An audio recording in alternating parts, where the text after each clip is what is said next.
Hello everyone, आज हम percentage problem से रिलेटेड एक और प्रॉब्लम देखते हैं। प्रॉब्लम है कि the number whose 5% is 55 is, यानी हमने वो नंबर फाइंड आउट करना है जिसका 5% जो है वो 55 है।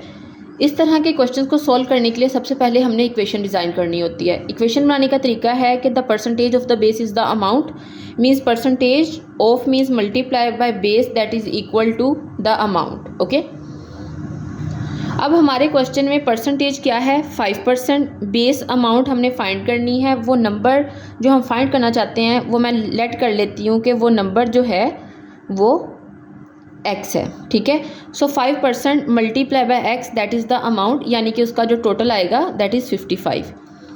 अगर इसको सिंप्लीफाई करना चाहते हैं तो सबसे पहले मैं 5% को फ्रैक्शन की फॉर्म में लिखती हूँ, multiply by x as it is and that is equal to 55। Further simplify करेंगे तो हमारे पास ये आ जाएगा that is divided by 5 and x is equal to 1100। Okay, so option A is your correct answer.